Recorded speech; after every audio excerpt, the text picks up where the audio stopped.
എല്ലാവർക്കും സുനൂസ് ബയോസ് വീഡിയോയിലേക്ക് സ്വാഗതം. ഈ വീഡിയോയിൽ connective tissue, muscular tissue, neural tissue ഇങ്ങനെ 3 തരം ടിഷ്യൂസിനെ കുറിച്ച് ഡീറ്റെയിൽഡായിട്ട് ഡിസ്കസ് ചെയ്യുന്നു ചോദ്യ ഉത്തര രീതിയിൽ.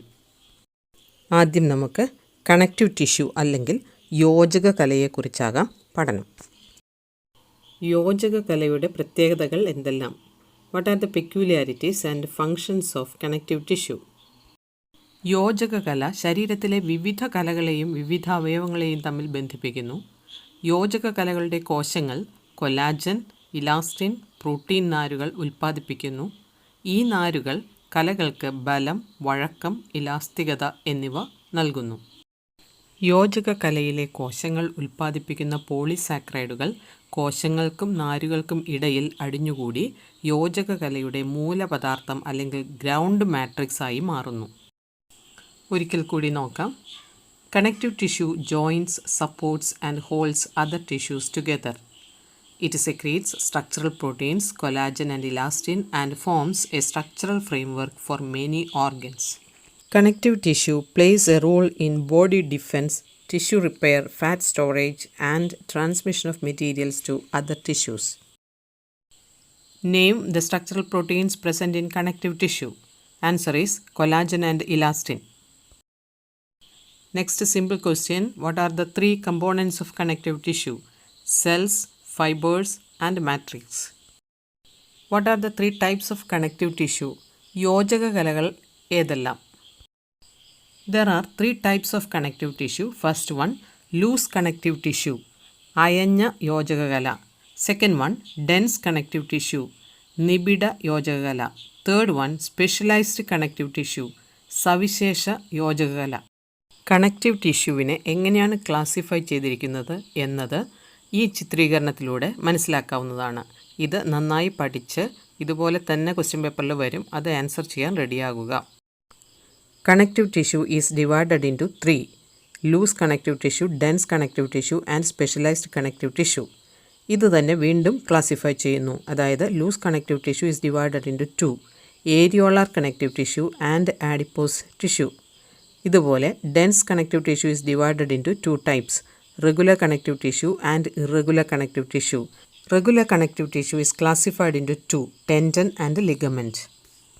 In the same way, specialized connective tissue is divided into 3 categories: cartilage, bone and blood.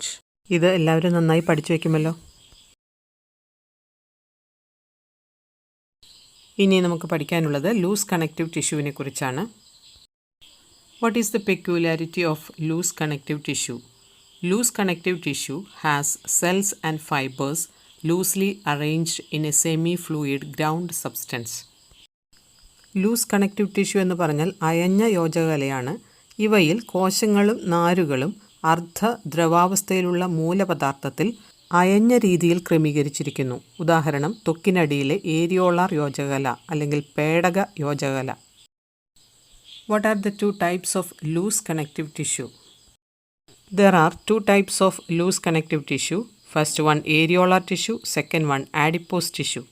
Areolar യോജക കലയും കൊഴുപ്പ് കലയും. What are the components of areolar connective tissue? Areolar കലകളിൽ എന്തെല്ലാം അടങ്ങിയിരിക്കുന്നു? Areolar tissue is a loose connective tissue composed of cells, fibers and matrix. അതായത് areolar tissue ഒരു loose connective tissue ആണ്. അതിൽ കോശങ്ങളും നാരുകളും മൂലപദാർത്ഥം അല്ലെങ്കിൽ മാട്രിക്സും കാണപ്പെടുന്നു. Name 3 types of cells present in areolar tissue. 1. Fibroblast. 2. മാക്രോഫേജുകൾ അല്ലെങ്കിൽ ബൃഹത്ഭോജികൾ. 3. Mast cells. Name 2 types of proteins produced in areolar tissue. ഏരിയോളാർ ടിഷ്യൂവിൽ കാണപ്പെടുന്ന 2 തരം പ്രോട്ടീനുകൾ ഏതെല്ലാം? First one collagen, second one elastin. Where can we see areolar connective tissue? What is its function? Areolar tissue എവിടെ കാണുന്നു? എന്താണ് അതിൻ്റെ ധർമ്മം? Areolar tissue is present below the skin. ത്വക്കിനടിയിലായിട്ടാണ് ഏരിയോളാർ ടിഷ്യൂ കാണുന്നത്. അതിൻ്റെ ധർമ്മം, it serves as a support framework for epithelium. എപ്പിഥീലിയത്തെ അല്ലെങ്കിൽ ആവരണകല പരന്ന് ശരീരത്തിന് പുറത്ത് ഇരിക്കുന്നത് ഏരിയോളാർ ടിഷ്യൂവിൻ്റെ മുകളിലായിട്ടാണ്. Where can we see adipose connective tissue? കൊഴുപ്പുകല എവിടെ കാണുന്നു? Adipose connective tissue is a loose connective tissue found below the skin. Adipose tissue അല്ലെങ്കിൽ കൊഴുപ്പുകല കാണുന്നത് ത്വക്കിനടിയിൽ തന്നെയാണ്. What is the function of adipose tissue? Adipose ടിഷ്യൂവിൻ്റെ ധർമ്മം എന്ത്? The cells in the adipose tissue store fats. The excess nutrients are converted into fats and stored in adipose tissue. കൊഴുപ്പുകലയിലെ സവിശേഷ കോശങ്ങൾ കൊഴുപ്പ് സംഭരണത്തിന് സഹായിക്കുന്നു. ശരീരത്തിൽ അധികമുള്ളതും അടിയന്തരമായി ഉപയോഗിക്കപ്പെടാത്തതുമായ പോഷകങ്ങൾ കൊഴുപ്പുകളായി ഈ കലയിൽ സംഭരിക്കപ്പെടുന്നു. ലൂസ് കണക്റ്റീവ് ടിഷ്യൂ കഴിഞ്ഞു. ഇനി ഡെൻസ് കണക്റ്റീവ് ടിഷ്യൂ നോക്കാം. What is the peculiarity of dense connective tissue? Dense connective ടിഷ്യൂവിൻ്റെ പ്രത്യേകതകൾ എന്തെല്ലാം? In dense connective tissue matrix is dense. Dense connective ടിഷ്യൂവിനെ നിബിഡകല എന്നാണ് പറയുക. അപ്പം നിബിഡയോജക കലയിൽ ധാരാളം മൂലപദാർത്ഥം അല്ലെങ്കിൽ ഗ്രൗണ്ട് മാട്രിക്സ് തിക്കായി അല്ലെങ്കിൽ ഡെൻസായി അല്ലെങ്കിൽ നിബിഡമായി കാണുന്നു. Second peculiarity is the fibres and fibroblast are arranged densely in the matrix. അതായത് നിബിഡയോജക കലയിൽ നാരുകളും ഫൈബ്രോബ്ലാസ്റ്റുകളും തിങ്ങിഞ്ഞെരുങ്ങി ക്രമീകരിക്കപ്പെട്ടിരിക്കുന്നു. What are the 2 types of dense connective tissue? എത്ര തരം ഡെൻസ് കണക്റ്റീവ് ടിഷ്യൂ ഉണ്ട്? നമുക്കറിയാം 2 തരമാണുള്ളത്. അവ ഏതെല്ലാം? Dense regular connective tissue and dense irregular connective tissue. Dense regular connective ടിഷ്യൂവിനെ നിബിഡ ക്രമകലകൾ എന്നും ഡെൻസ് ഇറഗുലർ ടിഷ്യൂസിനെ നിബിഡ ക്രമരഹിത കലകൾ എന്നും അറിയപ്പെടുന്നു. ഡെൻസ് റെഗുലർ ടിഷ്യൂ അല്ലെങ്കിൽ നിബിഡ ക്രമകലകളുടെ ചിത്രം ഇവിടെ തന്നിരിക്കുന്നു. ഇതിൽ കൊലാജൻ ഫൈബർ എങ്ങനെയാണ് ക്രമീകരിച്ചിരിക്കുന്നത് എന്ന് സൂക്ഷിച്ചു നോക്കൂ. ഇതാണ് ഡെൻസ് ഇറഗുലർ ടിഷ്യൂവിൻ്റെ ചിത്രം. നിബിഡ ക്രമരഹിത കലകളാണ് ഇവിടെ തന്നിരിക്കുന്നത്. ഇവിടെ കൊലാജൻ ഫൈബർ എങ്ങനെ ക്രമീകരിച്ചു എന്ന് നോക്കുക. ഡെൻസ് റെഗുലർ ടിഷ്യൂവും ഇറഗുലർ ടിഷ്യൂവും തമ്മിലുള്ള വ്യത്യാസം മനസ്സിലാക്കുന്നതിന് ഈ ചിത്രങ്ങൾ സഹായിക്കുന്നു. What is the difference between dense regular connective tissue and dense irregular connective tissue? In dense regular connective tissue, the modified fibroblasts are seen in rows between many parallel bundles of collagen fibers. Example, tendon and ligament. നിബിഡ ക്രമയോജക കലകളിൽ കെട്ടുകളായി കാണപ്പെടുന്ന നാരുകൾക്കിടയിൽ collagen തന്തുക്കൾ വരി വരിയായി ക്രമീകരിച്ചിരിക്കുന്നു. Skeletal muscle അല്ലെങ്കിൽ അസ്ഥിപേശിയെ അസ്ഥിയുമായി ബന്ധിപ്പിക്കുന്ന ടെൻഡനുകളും അസ്ഥികളെ തമ്മിൽ ബന്ധിപ്പിക്കുന്ന സ്നായുക്കൾ അല്ലെങ്കിൽ ലിഗമെൻസും ഈ കലയ്ക്ക് ഉദാഹരണമാണ്. ഇനി നമുക്ക് ഡെൻസ് ഇറഗുലർ കണക്റ്റീവ് ടിഷ്യൂ എന്താണെന്ന് നോക്കാം. It is composed of fibroblast collagen fibres arranged differently in the matrix. Example, the tissue present in the skin. അതായത് നിബിഡ ക്രമരഹിത യോജക കലയിൽ ഫൈബ്രോബ്ലാസ്റ്റുകളും മറ്റ് നാരുകളും പ്രധാനമായും കൊലാജൻ പല വിധത്തിൽ വിന്യസിക്കപ്പെട്ടിരിക്കുന്നു. അതുകൊണ്ട് ക്രമരഹിതമായിരിക്കുന്നു. ഈ കല ത്വക്കിലാണ് കാണപ്പെടുന്നത്. Distinguish between tendon and ligament. Tendon is a connective tissue help to join a muscle to a bone. അസ്ഥിപേശിയെ അസ്ഥിയുമായി ബന്ധിപ്പിക്കുന്ന യോജക കലയെ അല്ലെങ്കിൽ കണക്റ്റീവ് ടിഷ്യൂവിനെ ടെൻഡൻ എന്ന് വിളിക്കുന്നു. Ligament is a connective tissue helps to attach one bone to another. ഒരു അസ്ഥിയെ മറ്റൊരു അസ്ഥിയുമായി ബന്ധിപ്പിക്കുന്ന കണക്റ്റീവ് ടിഷ്യൂവിന് പറയുന്ന പേരാണ് ലിഗമെന്റ് അല്ലെങ്കിൽ സ്നായുക്കൾ. ടെൻഡൻ ആൻഡ് ലിഗമെന്റ് തമ്മിൽ രണ്ടാമത്തെ വ്യത്യാസം നോക്കാം. Tendon is composed of only collagen fibres whereas ligament is composed of collagen fibres and elastin fibres. അതായത് ടെൻഡനിൽ കൊളാജൻ ഫൈബേഴ്സ് മാത്രം കാണുന്നു, എന്നാൽ ലിഗമെന്റിൽ കൊളാജൻ ഫൈബേഴ്സും ഇലാസ്റ്റിൻ ഫൈബേഴ്സും കാണുന്നു. ഇനി സ്പെഷ്യലൈസ്ഡ് കണക്റ്റീവ് ടിഷ്യൂ അല്ലെങ്കിൽ സവിശേഷ യോജക കലകളെക്കുറിച്ച് പഠിക്കാം.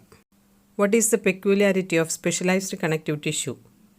Specialised connective tissue is specialised to perform different functions. വ്യത്യസ്ത ധർമ്മങ്ങൾ നിർവഹിക്കുന്നതിനാണ് സ്പെഷ്യലൈസ്ഡ് കണക്റ്റീവ് ടിഷ്യൂ രൂപം കൊണ്ടിരിക്കുന്നത്. What are the 3 types of specialised connective tissue? Cartilage, bone and blood are the 3 types of specialised connective tissue. Cartilage അല്ലെങ്കിൽ തരുണാസ്ഥിയുടെ ഘടന നോക്കൂ. ഇതിൽ കൊലാജൻ ഫൈബേഴ്സ് അറേഞ്ച് ചെയ്തിരിക്കുന്നത് കാണുക. It is formed of cartilage cell or chondrocytes. ഈ ചിത്രത്തിലേക്ക് നോക്കിയാൽ Bone is made up of bone cells or osteocytes, and it is surrounded by collagen fibers in a particular ring-like manner. What are the differences between cartilage and bone? തരുണാസ്ഥിയും അസ്ഥിയും തമ്മിലുള്ള വ്യത്യാസങ്ങൾ എഴുതുക. Cartilage is solid, pliable, semi-rigid and flexible, whereas bone is solid, rigid and strong connective tissue. തരുണാസ്ഥി കട്ടിയുള്ളതും വഴക്കമുള്ളതുമാണ്, എന്നാൽ അസ്ഥികൾ ഉറപ്പുള്ളതും വഴക്കമില്ലാത്തതുമാണ്. Matrix of cartilage contains collagen fibers, whereas matrix of bone is rich in calcium salts and collagen fibers. തരുണാസ്ഥിയിലെ മൂലപദാർത്ഥത്തിൽ collagen നാരുകൾ കാണപ്പെടുന്നു, എന്നാൽ അസ്ഥികളിലെ മൂലപദാർത്ഥം collagen നാരുകൾക്ക് പുറമെ ധാരാളം calcium ലവണങ്ങൾ കൊണ്ട് സമ്പുഷ്ടമാണ്. അടുത്ത വ്യത്യാസം നോക്കാം. Cartilage matrix contains a solid protein called chondrin, whereas in bone matrix contains protein called ostin. തരുണാസ്ഥിയിലെ മൂലപദാർത്ഥത്തിൽ കോൺട്രിൻ എന്ന പ്രോട്ടീനാണ് അടങ്ങിയിരിക്കുന്നത്, എന്നാൽ ബോൺ അല്ലെങ്കിൽ അസ്ഥിയിൽ മാട്രിക്സിൽ അടങ്ങിയിരിക്കുന്നത് ഓസ്റ്റിൻ എന്ന പ്രോട്ടീനാണ്. Fourth difference, in cartilage matrix contains fluid filled spaces called lacuna, whereas in bone matrix contains concentric rings called lamellae.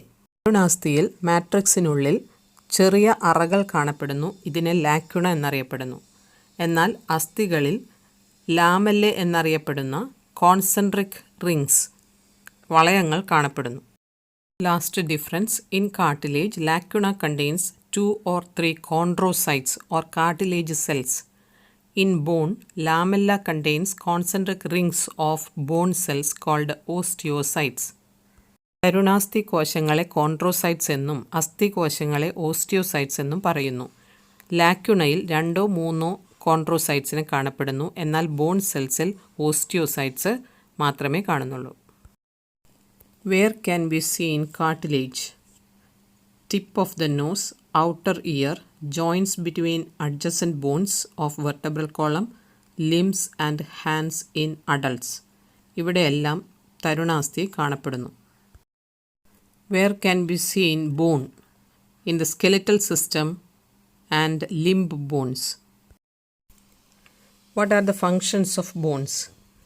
First one, it supports and protects tissues and organs. Limb bones serves weight bearing function. അസ്ഥികൾ മൃദുകലകളെയും അവയവങ്ങളെയും താങ്ങുകയും സംരക്ഷിക്കുകയും ചെയ്യുന്നു. കാലുകളിലെ നീണ്ട അസ്ഥികൾ പോലുള്ളവ ഭാരം താങ്ങുന്നു. Bones help in movements with skeletal muscles.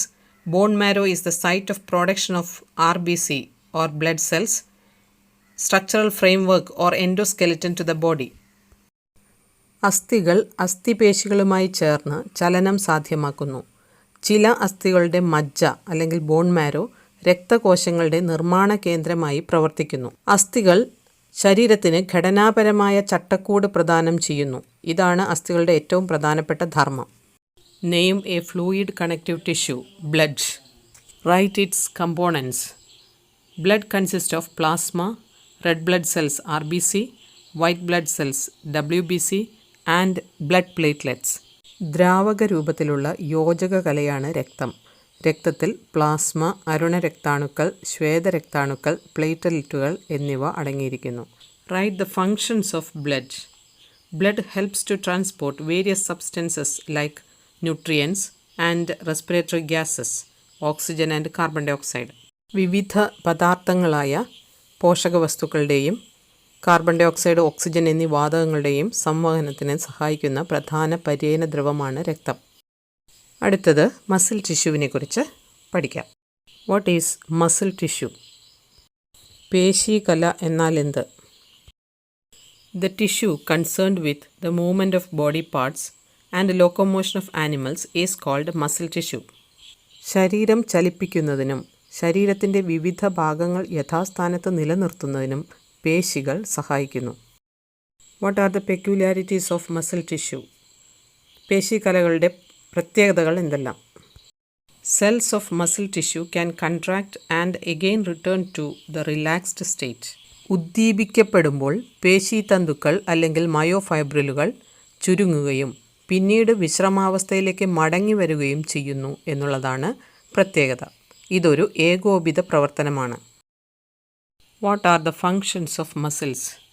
Muscles help in the movement of body parts. Muscles help in the locomotion of animals. Name the structural and functional unit of muscle tissue. Muscle fibre or myofibril or muscle cell. Explain the structure of muscle cell or muscle fiber. The muscle fiber is bounded by a plasma membrane called sarcolemma. The protoplasm inside the muscle fiber is called sarcoplasm. Muscle ഫൈബറിനെ പൊതിഞ്ഞുകൊണ്ട് ഒരു plasma membrane കാണപ്പെടുന്നു. ഇതിനെ സാർക്കോലെമ്മ എന്നറിയപ്പെടുന്നു. അതുപോലെ muscle ഫൈബറിനകത്ത് കാണുന്ന പ്രോട്ടോപ്ലാസത്തെ sarcoplasm എന്ന് വിളിക്കുന്നു. The sarcoplasm contains myofibrils. The myofibril contains 2 proteins, myosin and actin, which bring about contraction. സാർക്കോപ്ലാസത്തിനകത്ത് കാണപ്പെടുന്ന പേശി തന്തുക്കളെ മയോഫൈബ്രിലുകൾ എന്നറിയപ്പെടുന്നു. മയോഫൈബ്രിലുകളിൽ കാണുന്ന 2 പ്രോട്ടീനുകളാണ് മയോസിനും ആക്റ്റിനും. ഈ പ്രോട്ടീനുകൾ പേശി തന്തുക്കൾ അല്ലെങ്കിൽ മയോഫൈബ്രിലുകൾ ചുരുങ്ങുകയും പിന്നീട് വിശ്രമാവസ്ഥയിലേക്ക് മടങ്ങി വരികയും ചെയ്യുന്നതിന് സഹായിക്കുന്നു. What are the 3 groups of muscles? Skeletal muscle, smooth muscle and cardiac muscle. Skeletal മസിലിനെ അസ്ഥിപേശി എന്നും സ്മൂത്ത് മസിലിനെ മിനുസപേശി എന്നും അറിയപ്പെടുന്നു. കാർഡിയാക് മസിലിനെ ഹൃദയപേശി എന്ന് പറയുന്നു. Why skeletal muscles are called striated muscles or striped muscles? In skeletal muscle, alternate light and dark bands called striations or stripes can be seen, so they are called striated muscle. അസ്ഥിപേശിയെ രേഖാങ്കിത പേശി എന്നും അറിയപ്പെടുന്നു. Why striated muscles are called voluntary muscles? Striated muscles contract only under the control of brain or voluntarily or at will, so they are called voluntary muscles. അസ്ഥിപേശി തലച്ചോറിൻ്റെ അറിവോടെ മാത്രമേ പ്രവർത്തിക്കുകയുള്ളൂ. Distinguish between striated muscle and a non-striated muscle. Striated muscle found attached to the skeleton, body wall, etc., whereas non-striated muscle occur in the wall of hollow viscera. Striated മസിലിൻ്റെയും non striated മസിലിൻ്റെയും ചിത്രങ്ങൾ നിരീക്ഷിച്ച് അവയുടെ ഭാഗങ്ങൾ അടയാളപ്പെടുത്തുക. Second difference is in striated muscle cylindrical cells can be seen with blunt ends, whereas in non striated muscle long and spindle shaped cells can be seen. In striated muscle, cells are multinucleate. In non-striated muscle, cells are uninucleate. Fourth difference, in striated muscle, alternate light and dark bands can be seen. In non-striated muscle, no light and dark bands. Fifth point, striated muscle contract at will or it is a voluntary muscle. In non-striated muscle, it is involuntary and contract without will. Last point, striated muscle fatigued when overworked, whereas non-striated muscle has no fatigue when overworked. Give example for striated muscle. Muscles attached to skeletal bones are called striated muscle. Examples are thigh muscle, biceps muscle, triceps muscles, etc. കാലുകളിലെയും കൈകളിലെയും പേശികൾ രേഖാങ്കിത പേശികളാണ്. Give example for smooth muscles. Muscles seen in the walls of hollow internal organs or viscera such as stomach, intestine, blood vessels, reproductive tract, urinary bladder, uterus, etc. are smooth muscles.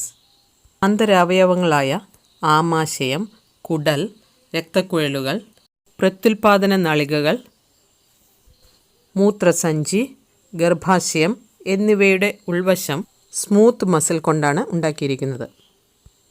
Where can we see cardiac muscle? Cardiac muscles can be seen in the wall of heart. ഹൃദയഭിത്തി cardiac muscle കൊണ്ടാണ് ഉണ്ടാക്കിയിരിക്കുന്നത്. ഹൃദയപേശി എന്ന് പറയുന്നു. Cardiac മസിലിൻ്റെ ഈ picture നോക്കി അതിൻ്റെ ലേബലിങ്സ് മനസ്സിലാക്കൂ. What are the characteristics of cardiac muscle? First one, cardiac muscle occur in the heart wall only. Second one, they are short and cylindrical cell which form a network. Third one, cardiac cells are uninucleate. ഒരു nucleus മാത്രമേ ഉള്ളൂ ഒരു സെല്ലിൽ. Fourth one, intercalated disc present. ഇത് വളരെ പ്രധാനപ്പെട്ട ഒരു പോയിൻ്റാണ്. കാർഡിയാക് മസിൽ മാത്രമാണ് ഇൻ്റർകലേറ്റഡ് ഡിസ്ക് കാണപ്പെടുന്നത്. ഹൃദയപേശികൾ ഹൃദയത്തിൽ മാത്രം കാണപ്പെടുന്ന സങ്കോച കലകളാണ്. ഹൃദയപേശി കോശങ്ങളുടെ പ്ലാസ്മ സ്തരങ്ങൾ കൂടിച്ചേർന്ന് ഇവ പരസ്പരം ഒട്ടിച്ചേർന്ന നിലയിലാണ് കാണപ്പെടുന്നത്. ചില ഭാഗങ്ങളിൽ വിനിമയ സന്ധികൾ അല്ലെങ്കിൽ ഇൻ്റർകലേറ്റഡ് ഡിസ്ക് കോശങ്ങളെ ഒരുമിച്ച് സങ്കോചിക്കാൻ സഹായിക്കുന്നു. No fatigue when overworked. ഹൃദയപേശികൾ എത്ര വർക്ക് ചെയ്താലും ക്ഷീണിക്കുന്നില്ല. ഹൃദയപേശികൾ ഫെറ്റിഗ് ആയാൽ നമുക്കറിയാം ഹാർട്ട് അറ്റാക്ക് സംഭവിക്കും. Alternate light and dark bands present. Contract without will, that is, it is involuntary muscle. It works not under the control of brain. What is the function of intercalated disc in cardiac muscle? Intercalated disc act as communication junction and allow the cell to contract as a unit. That is, when one cell receives a signal to contract, its neighbors are also stimulated to contract. അതായത് ഒരു കോശം സങ്കോചിക്കാനുള്ള ഉദ്ദീപനം സ്വീകരിക്കുമ്പോൾ അതിന് തൊട്ടടുത്തുള്ള കോശങ്ങളും ഉദ്ദീപിപ്പിക്കപ്പെടുന്നു. അടുത്ത tissue നമുക്ക് പഠിക്കാനുള്ളത് ന്യൂറൽ ടിഷ്യൂ ആണ്. അത് നെർവസ് സിസ്റ്റത്തിൽ നാഡീവ്യവസ്ഥയിൽ കാണുന്ന ടിഷ്യൂ ആണ് neural tissue. Name the structural and functional unit of neural system. Neuron. നാഡീകലയുടെ ഈ ചിത്രം നിരീക്ഷിച്ച് നാഡീകോശവും ന്യൂറോഗ്ലിയയും മനസ്സിലാക്കുക. മാത്രമല്ല നാഡീകോശത്തിൻ്റെ ഘടനയും മനസ്സിലാക്കുക. Name two fundamental properties of neural tissue. Excitability and conductivity. നാഡീകോശങ്ങൾ ഉത്തേജിപ്പിക്കപ്പെടാനും അതായത് എക്സൈറ്റേഷനും ആ ഉദ്ദീപനങ്ങളെ ഒരു വൈദ്യുത തരംഗം പോലെ അതിവേഗം കടത്തിവിടാനും അതായത് കണ്ടക്ടിവിറ്റി, ഈ രണ്ട് കാര്യങ്ങൾക്കും സാധ്യമായ കോശങ്ങളാണ്. What is the function of neural tissue? Neural tissue is a specialized tissue concerned with receiving and transmitting information and messages in the form of nerve impulse. നാഡീകലയുടെ അടിസ്ഥാന ഘടകമായ നാഡീകോശങ്ങൾ ഉത്തേജിപ്പിക്കപ്പെടാൻ കഴിവുള്ള കോശങ്ങളാണ്. ഒരു നാഡീകോശം ഉദ്ദീപിക്കപ്പെടുമ്പോൾ ഒരു വൈദ്യുത തരംഗമാണ് രൂപപ്പെടുന്നത്. ഇത് പ്ലാസ്മ സ്തരത്തിലൂടെ അതിവേഗം സഞ്ചരിക്കുകയും ഈ തരംഗം നാഡീകോശത്തിൻ്റെ അഗ്രങ്ങളിലെത്തുമ്പോൾ തൊട്ടടുത്ത നാഡീകോശങ്ങളെ ഉത്തേജിപ്പിക്കാനോ തടസ്സപ്പെടുത്താനോ ഉതകുന്ന പ്രവർത്തനങ്ങൾ ആരംഭിക്കുന്നു. Where can we see neural tissue? Neural tissue is present in brain, spinal cord, nerves and nerve ganglia. What are the two types of cells present in neural tissue? Neurons and neuroglia cells are the two types of cells present in neural tissue. What is neuron? What is its function? The structural and functional unit of neural system is called a neuron. Its function is neurons conduct nerve impulses to various parts of the body. What are neuroglial cells? Neuroglial cells are non-nervous cells present in between neurons. ന്യൂറോണുകളുടെ ഇടയിൽ കാണുന്ന non nervous ആയിട്ടുള്ള കോശങ്ങളാണ് neuroglial cells. What is the function of neuroglial cells? Neuroglial cells protect and support neurons. Thank you for watching this video. If you like this video, share and subscribe Sunu's Bios video channel. Thank you.